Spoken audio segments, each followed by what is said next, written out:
가장 빨리 늙어가는 나라, 우리나라의 고령화 속도는 세계에서 가장 빠릅니다.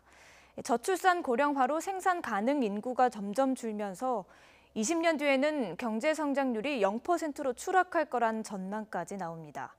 은퇴 시기를 늦추는 등 고령화 완화 대책이 시급해 보입니다. 박영진 기자가 보도합니다. 지난해 출생아 수는 40만 6,300명으로 사상 최저. 올해는 40만 명의 벽도 무너질 것으로 보입니다. 저출산 고령화 심화로 지난 40년간 생산 가능 인구 중 15세 이하 인구 비중은 3분의 1 수준으로 뚝 떨어졌고 대신 65세 이상 노인 비중은 3배나 증가했습니다. 20년 뒤 상황은 더욱 심각합니다. 노년 부양률이 지금보다 3배 이상 늘면서 젊은이 2명이 노인 1명을 부양해야 하는 사회가 됩니다.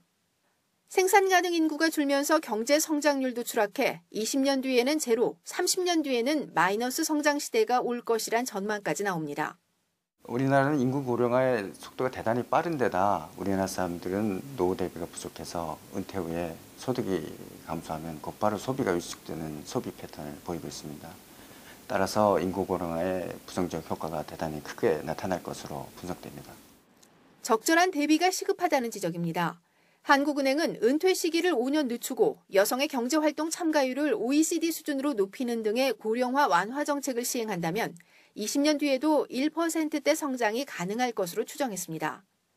이를 위해선 일과 가정을 양립할 수 있는 환경 조성과 함께 세대별 맞춤형 고용 정책도 절실합니다.